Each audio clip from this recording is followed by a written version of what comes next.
Olá, boa noite. Veja no Jornal Estado de hoje. TRE-PR realiza mutirão de biometria e emissão do primeiro título. Pernambuco fecha 2025 com número alarmante de pessoas endividadas. Tem início o cadastramento do programa Chapéu de Palha. Agências do INSS em todo o país estão fechadas para atendimento presencial. E no quadro Conversa de Adolescente, vamos conferir um bate-papo sobre temperamentos. Essas e outras notícias você confere agora no Jornal Estado.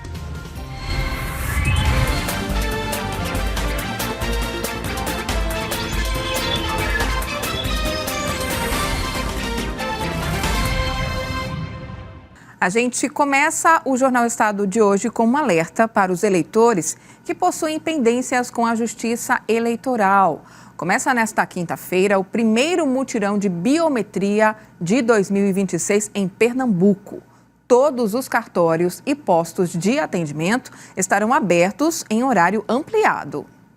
Durante o mutirão, eleitores poderão atualizar a biometria, tirar o primeiro título ou resolver pendências no cadastro. Esse público inclui tanto quem já tem o título, mas ainda não cadastrou a biometria, quanto aos jovens que vão votar pela primeira vez, como explica Orson Lemos, diretor-geral do TRE. Você que é um eleitor que já possui o título de eleitor, porém não tem a biometria, ou seja, captura digitais, fotografia digital e assinatura digital, é o necessário que você venha para atualizar os seus dados. Bem como o eleitor, que é o primeiro voto a partir de 16 anos, ou obrigatório para quem tem mais de 18 anos, no dia 4 de outubro, é este o público-alvo que deverá comparecer ao primeiro mutirão de biometria do TRE do ano de 2026. O mutirão de biometria do TRE Pernambuco permite que eleitores regularizem sua situação antes do fechamento do cadastro em maio. É uma oportunidade de atualizar os dados, garantir segurança no voto e evitar contratempos nas eleições de 2026, com atendimento em horário estendido nos dias 29, 30 e 31. A importância é quem atualizar poderá ter agilidade no dia da eleição e poderá também garantir uma segurança mais no voto. E para você ter o título, porque em 6 de maio vai fechar o cadastro. Necessário, então, em qualquer cartório eleitoral, você poderá comparecer dia 29, dia 30 e 31, do horário das 8 da manhã até as 16 horas. É um mutirão com horário estendido, mas você pode agendar o dia e hora e deve www.tre-pe.jus.br. Nesse endereço, procura a aba de serviços e veja o agendamento eleitoral. Agende o dia, o cartório, a cidade e o local. Compareça munido no documento oficial com foto e para aqueles que vão tirar o título pela primeira vez, deverão levar um comprovante de residência e para os homens acima de 19 anos, devem levar o registro de alistamento militar. Desta forma, você estará pronto para as eleições de 2026. Lembre-se, é preciso agendar. Não deixe para a última hora. Agende seu atendimento e compareça ao mutirão de biometria. Atualize seus dados, tire o primeiro título e garanta seu direito de votar nas eleições desse ano. E olha só, gente, Pernambuco fechou o ano de 2025 com um número alarmante de pessoas endividadas. Segundo a Serasa, mais da metade da população adulta do estado está com o nome negativado. E o crescimento em apenas um ano chama a atenção para o impacto das contas no orçamento das famílias. Cerca de 3.390.000 pessoas encerraram 2025 com algum tipo de dívida em atraso em Pernambuco. Os dados do mapa da inadimplência da Serasa apontam que 50,25% da população adulta do estado estava negativada em dezembro, índice superior ao registrado no mesmo período do ano anterior. Em 12 meses, o contingente de inadimplentes atingiu o número de 357 mil pessoas. Especialistas explicam que a virada do ano costuma concentrar gastos obrigatórios como impostos, material escolar e reajustes de serviços, o que aumenta a pressão sobre quem já tem dificuldade para fechar as contas. O levantamento também mostra de onde vêm as dívidas. Bancos e cartões de crédito correspondem por mais de 26% dos débitos. Contas básicas como água, luz e gás representam 22% e as financeiras quase 20%. O valor médio de cada dívida passa de R$ 1.500, o que dificulta a regularização para muitos consumidores. O cenário em Pernambuco segue uma tendência nacional. Em dezembro, o Brasil chegou a mais de 81 milhões de inadimplentes, o maior número da série histórica. A faixa etária com maior concentração de dívidas é entre 41 e 60 anos, seguida pelos grupos de 26 a 40, acima de 60 e jovens entre 18 e 25 anos. Para especialistas, priorizar compromissos com juros mais altos, renegociar prazos e separar uma parte da renda para a reserva financeira, mesmo em valores pequenos, já faz diferença no longo prazo. Agora a gente fala sobre um levantamento do Procon de São Paulo, que mostra que os preços de repelentes podem variar mais de 100% entre sites. Um levantamento do Procon de São Paulo identificou variações de preço que ultrapassam 100% na venda de repelentes em sites de comércio eletrônico. O caso mais expressivo foi o de um produto infantil em spray, encontrado por mais de R$ 80 em um site e por menos de R$ 40 em outro. Outros itens também apresentaram diferenças significativas, reforçando a importância de pesquisar antes de finalizar a compra. A pesquisa foi realizada pelo 3º ano consecutivo e analisou 32 produtos de diferentes marcas, em 9 sites de farmácias e lojas online. Os preços foram coletados em meados de janeiro e consideraram os menores valores à vista no cartão de crédito. O Procon alerta ainda que em plataformas de marketplace, o mesmo item pode ser ofertado por diferentes vendedores, o que exige a atenção redobrada do consumidor. E o cadastro do programa Chapéu de Palha já teve início, viu? O benefício atende trabalhadores do sertão. O programa Chapéu de Palha 2026 é voltado para trabalhadores da fruticultura irrigada e da pesca artesanal do sertão. A iniciativa do governo de Pernambuco vai contemplar diversas cidades da região e garantir auxílios que variam entre R$ 373 e R$ 387,94, dependendo do segmento. As inscrições seguem até o dia 26 de fevereiro e a programação completa pode ser consultada no site da Secretaria de Planejamento do Estado. O governo reforça que o cadastro é essencial para ter acesso ao benefício durante o período de entre-safra. E as agências do INSS em todo o país estão fechadas para atendimento presencial. A suspensão do atendimento teve início nesta quarta e segue até a próxima sexta-feira. O fechamento ocorre para melhorias nos sistemas da Dataprev, empresa responsável pela tecnologia da Previdência. Os canais remotos, como o site e o aplicativo Meu INSS e a central 135 funcionam normalmente até o dia 27. Os serviços digitais e a central telefônica ficaram indisponíveis a partir das 7 da noite do dia 27 e seguem até o dia 31. Segundo o Instituto, a medida é necessária para a modernização dos sistemas. O INSS realizou atendimento extra no último fim de semana para diminuir os impactos aos assegurados. Agora tem intervalo, é bem rapidinho. A gente volta já com o 3º episódio do quadro Conversa de Adolescente. Tá imperdível. Fica com a gente.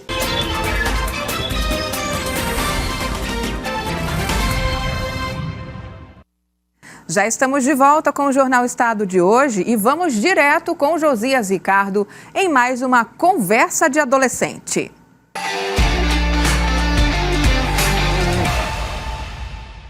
Entender o jeito de ser é um passo muito importante no autoconhecimento do adolescente. A gente vai estar falando sobre o tema temperamentos e vamos entender os desafios por trás desse assunto e como o adolescente pode identificar qual o temperamento ele tem e como lidar com as características próprias desse temperamento. No 3º episódio da série Conversas de Adolescente, a gente, para falar sobre temperamentos, recebe mais uma vez o neuropsicanalista Ramon Diego e também o adolescente Matheus Vinícius, que tem apenas 13 anos e que vai conversar com a gente sobre esse assunto.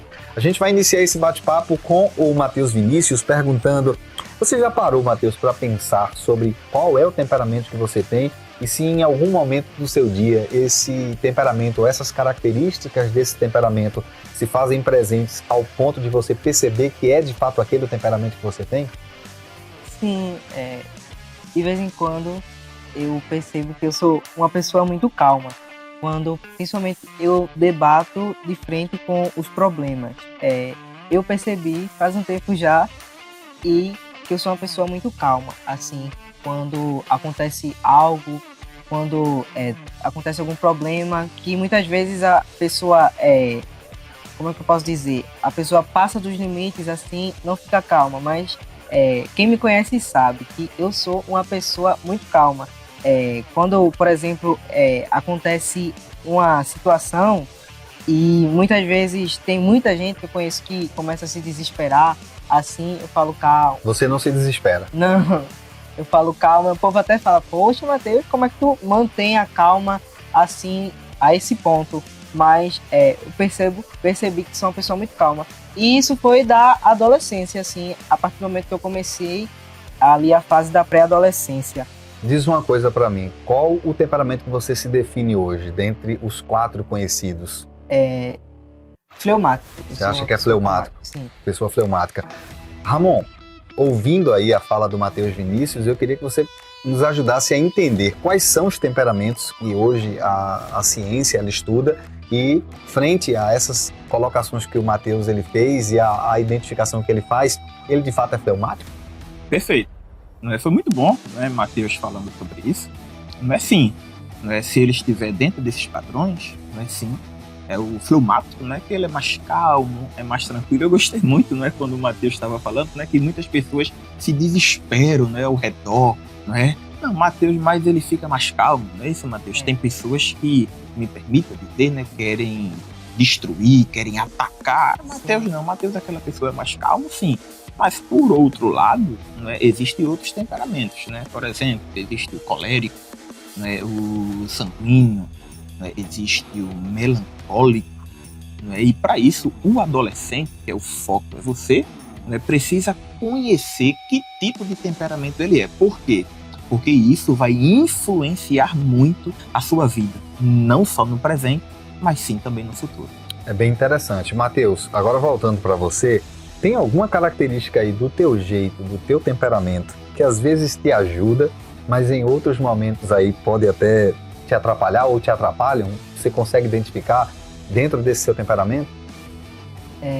Eu também sou uma pessoa, às vezes, muito competitiva. Por exemplo, quando me colocam para fazer algo ou liderar, eu sou aquele tipo de pessoa que gosta de tudo em perfeito estado. Então, tudo que for assim, que for trazer incentivo, ajudar, eu tô lá. Por exemplo, ali eu lidero o intervalo bíblico de Monte Verde junto com outros adolescentes. E eu sempre, às vezes, fico no pé, sempre, para a gente manter aquele padrão, Eu sou uma pessoa competitiva também, porque muitas vezes, quando eu fico, por exemplo, como líder de algo, por exemplo, de sala, eu sempre quero ali trazer a melhoria para minha sala. Eu quero sempre trazer ali que a minha sala seja, por exemplo, a melhor. Eu sempre quero tentar ali elevar o nível de quem eu sou. Eu sou uma pessoa muito competitiva e às vezes isso me atrapalha muito, porque às vezes isso me sobrecarrega, mas graças a Deus, hoje em dia eu já consigo lidar mais com isso, mas ainda assim sou uma pessoa muito competitiva. Um fleumático competitivo, né, Ramon? E aí essa pergunta, conhecer essas características ajuda e muito o adolescente a lidar com as próprias emoções e com aquilo que ele tem como expectativa para o dia a dia dele. Isso é bem importante, não é? Perfeito.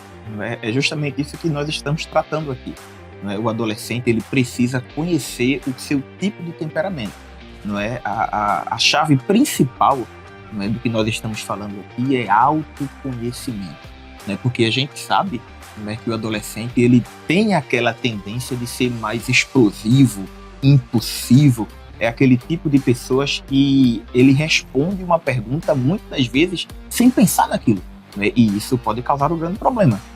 Então, o autoconhecimento precisa, sim, o adolescente precisa parar e fazer um pequeno teste, tentar entender que tipo de pessoa eu sou. Como eu devo responder às questões que me pedem? Muitas das vezes o pai e a mãe dentro de casa pede para fazer algo que é obrigação do adolescente, e muitas das vezes ele responde algo assim, muito a ele, não, eu respondo desse jeito porque eu sou assim. E muitas das vezes ele não é. Isso primeiro precisa, sim, ele parar, se identificar. Ele precisa se conhecer, é o que eu já disse aqui. Conhecendo hoje, deixa de se prejudicar no futuro. Ramon, para a gente amarrar essa nossa conversa diante do depoimento, já da conversa aqui com o Matheus Vinícius, eu queria perguntar se é possível desenvolver habilidades para a gente poder lidar melhor com esse temperamento e que ele não seja um ponto de atrapalho para a nossa vida, muito pelo contrário.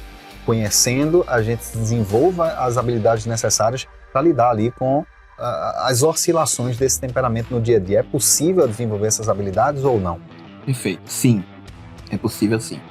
Mas para isso, o adolescente precisa conversar com alguém que entenda do assunto, e nunca se esquecer, primeiramente, do conselho do seu pai, do conselho da sua mãe. Depois, sim, você vai precisar, sim, de uma ajuda. É o que eu já venho falando aqui e eu volto a repetir porque isso é muito sério. O adolescente precisa se conhecer. E muitas das vezes ele não vai se conhecer de uma forma sozinho, não. Ele precisa de uma ajuda, sim, profissional. E tem diversas pessoas no âmbito, sim, que vai parar, vai colocar o adolescente, a gente chama no consultório de colocar ele no lugar. Porque o adolescente é aquele tipo de pessoa, ele tá para lá e para cá, muitas das vezes a mente tá, aí a gente não, traz ele para a realidade, mostra ele o que é o atual, mostra ele o seu comportamento, porque isto vai refletir no futuro amanhã. Sim, o adolescente com certeza pode sim procurar uma melhoria para o seu comportamento. Essa foi a conversa de adolescente de hoje, falando sobre temperamentos. No nosso próximo episódio, a gente vai estar falando sobre rotinas, e aí a gente vai receber mais um especialista, outro adolescente, falando sobre os desafios por trás desse tema. E o tema que a gente vai estar falando é rotinas. Como é que os adolescentes podem lidar com as rotinas do dia a dia e isso não se tornar um problema para a motivação e o desenvolvimento pessoal e emocional de cada um deles. Agora eu tenho um convite para você, adolescente, que está acompanhando o Jornal Estado de hoje. Já está chegando, está bem pertinho, a 24ª edição do Congresso de Adolescentes da Igreja Evangélica Assembleia de Deus em Pernambuco. Evento imperdível que este ano traz como tema Blindado pela Palavra. Vai acontecer nos dias 30 e 31 de janeiro e 1º de fevereiro, aqui no centro do Recife, às 7 horas da noite, no Templo Central da Igreja, que fica na Avenida Cruz Cabugá, número 29, no bairro de Santo Amaro. É uma programação muito especial e imperdível para você. Então não fique de fora, te lembrando também que a Rede Brasil vai transmitir tudo através da televisão, internet e das rádios. Você não pode perder. Vamos falar agora de economia aqui no Jornal Estado. O índice de confiança do empresário industrial registrou em janeiro o pior resultado para o mês desde o ano de 2016. O índice de confiança do empresário industrial registrou em janeiro de 2026 o pior resultado para o mês em uma década, segundo a Confederação Nacional da Indústria. O indicador subiu apenas meio ponto e chegou a 48,5, patamar que indica falta de confiança, já que valores abaixo de 50 pontos representam pessimismo entre os industriais. Há 10 anos, em meio à recessão econômica, o índice havia marcado 36,6 pontos. De acordo com a CNI, o resultado reflete principalmente o impacto dos juros elevados sobre a atividade econômica. Mesmo com um cenário desfavorável, o índice de expectativas subiu e indica uma leve melhora na visão dos industriais para os próximos meses, puxada pelo desempenho das próprias empresas. E o governo de Pernambuco começou uma ação para orientar empreendedores que deixaram o regime MEI. O governo de Pernambuco iniciou a ação de atendimento voltada a empreendedores que foram desenquadrados do regime de microempreendedor individual e passaram à condição de microempresa. A iniciativa busca orientar sobre a regularização dos negócios e a análise da possibilidade de retorno ao MEI. Durante o atendimento, Os participantes receberam esclarecimentos sobre situação cadastral, obrigações fiscais e administrativas e os próximos passos para manter a empresa em dia com a legislação. Entre os temas abordados estão a avaliação do enquadramento empresarial, a organização do negócio e a possibilidade de retorno ao regime do MEI. A ação segue até sexta-feira, das 9 da manhã à 1 da tarde, no espaço Bora Empreender, na Rua da Aurora, no bairro da Boa Vista, no centro do Recife. O atendimento é gratuito e conta com parceria do Sebrae. O assunto agora é saúde. Aqui no Jornal Estado, Pernambuco ampliou a vacinação contra a dengue para todos os municípios. Crianças e adolescentes de 10 a 14 anos já podem se vacinar. A vacina contra a dengue foi ampliada em Pernambuco e, a partir desta semana, crianças e adolescentes de 10 a 14 anos já podem ser imunizados em todos os municípios do estado. As primeiras 30 mil doses do imunizante, que protege contra os 4 sorotipos do vírus, já foram distribuídas pela Secretaria Estadual de Saúde. A estimativa é de que mais de 650 mil pessoas estejam dentro da faixa etária contemplada. A proteção completa é alcançada com 2 doses, aplicadas com intervalo de 3 meses. Paralelamente à ampliação da vacinação, o Programa Estadual de Imunizações promove um webinário para capacitar profissionais de saúde das salas de vacina. A formação discute o cenário das arboviroses e as estratégias para ampliar a cobertura vacinal em todo o estado. Antes da expansão para todos os municípios, 48 cidades realizavam a vacinação desse público. Desde 2024, mais de 170 mil doses já foram aplicadas. E esta edição do Jornal Estado vai ficando por aqui. Para você, uma excelente noite. Te lembro do nosso compromisso amanhã, às 10h45, no Giro da Notícia, aqui na sua Rede Brasil. Uma ótima noite para você, Deus te abençoe e até lá.